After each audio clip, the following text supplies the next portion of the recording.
जहां तक इस बात को लेते हैं, यहां से शुरुआत करते हैं कि अगर तेजस्वी यादव ने नक्सलियों के साथ में गठबंधन कर लिया है तो तुमने तो किसी को छोड़ा नहीं। तुमने तो यहां जो बेगुनाह लोग हैं उन सारे बेगुनाह लोगों को यूएपीए कानून के अंतर्गत बंद कर दिया, एनएसए में बंद कर दिया, गुंडा एक्ट उन पर लगा रहे हो। तुमने किसको छोड़ा है? तो तुम ये कह क्यों रहे हो? अगर तेजस्वी ने ऐसा किया है, तेजस्वी के परिवार को बर्बाद करने में कोई कसर नहीं छोड़ी है बीजेपी ने। तेजस्वी के परिवार के लगभग हर व्यक्ति के खिलाफ में तुमने मुकदमा बनाया, ईडी की कार्रवाई, इनकम टैक्स की कार्रवाई, ये वो सब जो कुछ तुम कर सकते थे वो सब कुछ किया है तुमने। किसी हालत में कोई कसर आपने छोड़ी नहीं है। तो फिर तेजस्वी को क्यों छोड़ रखा है? अगर नक्सलीवाद के साथ में गठबंधन कर रखा है तो उन नक्सलियों के खिलाफ और इनके खिलाफ कार्रवाई करो। हकीकत ये नहीं है। हकीकत ये है कि इस देश में अगर सबसे बड़े कोई आतंकवादी है, कोई आतंकवादी संगठन है, तो वो आतंकवादी संगठन है बीजेपी और आरएसएस।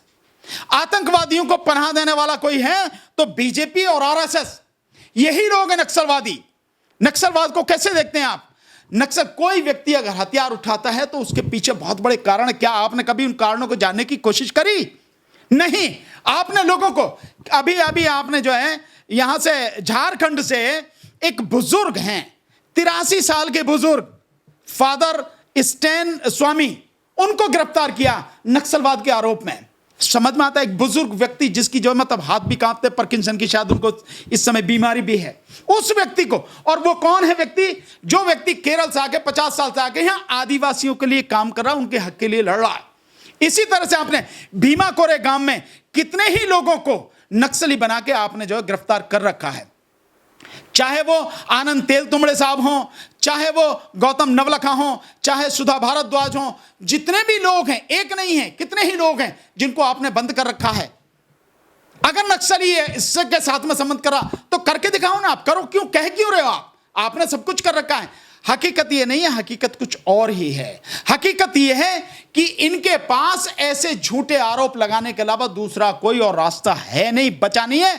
इन्होंने कुछ किया नहीं है, देश का बेड़ा गर्क किया, देश को लूटा है और देश को लूट के अपने चंद उद्योगपतियों की झोली में सौंप दिया, डाल दिया है। इसलिए ये आरोप लगा रहे हैं ताकि जनता जो है इस झूठे आरोप के बहकावे में आ जाए, लेकिन आएगी नहीं। नक्सली न वो थे न वो हैं। बीजेपी के कहने से कुछ नहीं होता। बीजेपी के झूठे प्रचार को जनता समझ चुकी है और देश में अगर कोई नक्सली है तो ये कहने वाले स्वयं नक्सली हैं। इनसे बड़ा नक्सली, इनसे बड़ा आतंकवादी, इनसे बड़ा झूठा और देश को बर्बाद करने वाला कोई नहीं।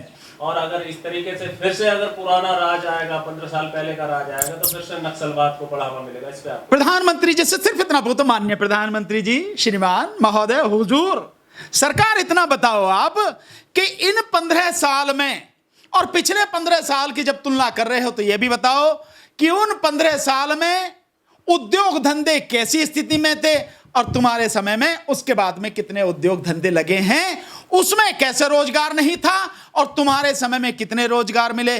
उसमें अस्पतालों की क्या स्थिति थी, तुम्हारे समय में कितने अस्पताल बने। उसमें शिक्षा की कोई स्थिति नहीं थी, जैसे नीतीश भी बोल रहे थे।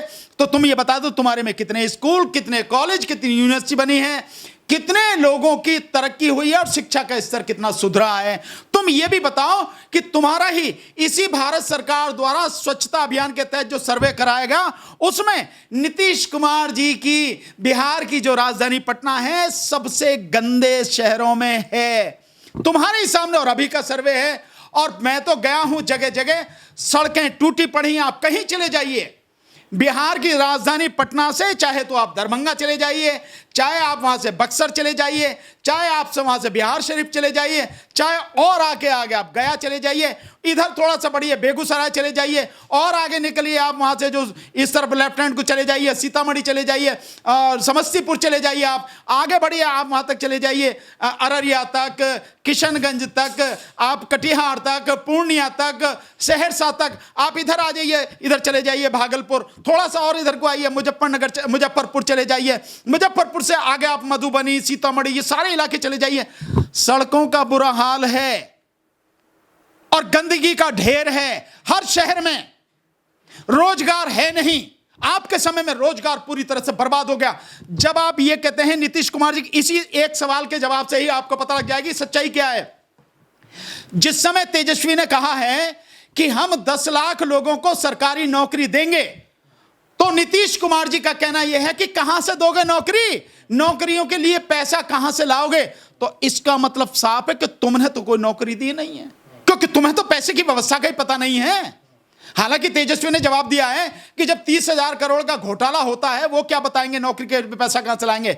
अरे जिस प्रदेश का जो बजट है 2.5 से 3 लाख करोड़ का, लगभग वो 2.5 से 3 लाख करोड़ का बजट है उसका, जो मैं समझता हूं उसका बिहार का, पूरे बिहार का, क्या उसमें से 50,000 करोड़ रुपए लोगों को नौकरी देने के लिए नहीं निकाले जा सकते हैं क्या?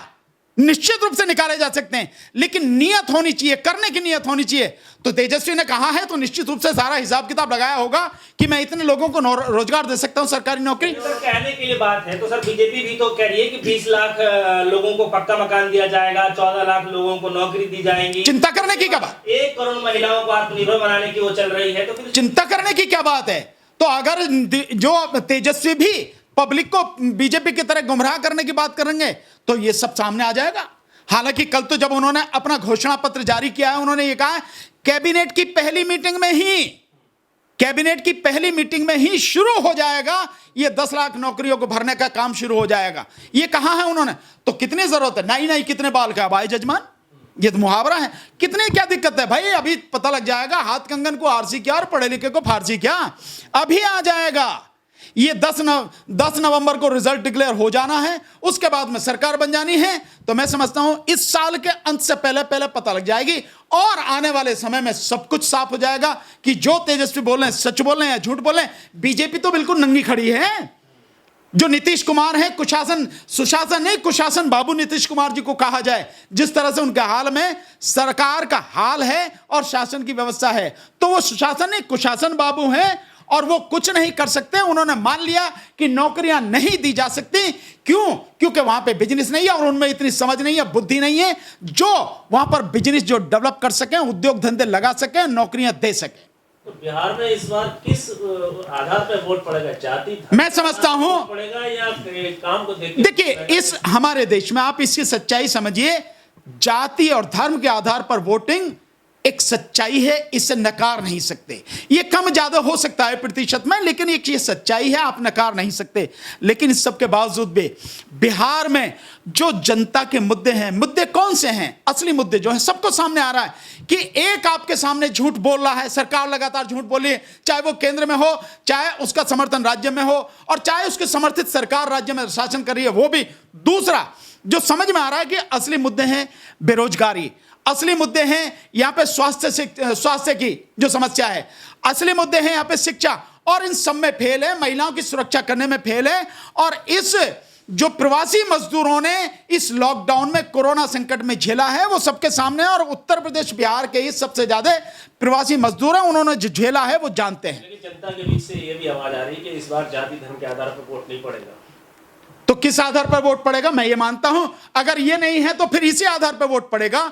अगर आप करें आपकी बात को तो मैं ऐसे कह सकता हूं, फिर इस आधार पर वोट पड़ेगा जो उन्होंने इस कोरोना काल में या नीतीश के 15 साल में जो भुगता है, देखा है, जो उनका रोजगार पूरी तरह से खत्म हो गया, जो उनके जीवन की सुरक्षा का कोई भी आधार नहीं बचा है, जो मेडिकल फैसिलिटी वहां नहीं है, जो शिक्षा व्यवस्था वहां पूरी तरह से ध्वस्त हो चुकी है, और जो सड़कों की और बाकी जो हालत है, उन सब के आधार पर ही लोग जो वोट देंगे। और वो साफ है कि भैया उन्होंने मन बना लिया है, जो भीड़ उमड़ रही है उसके हिसाब से पता लग रही है कि इनको हटाना है और इनको बनाना है।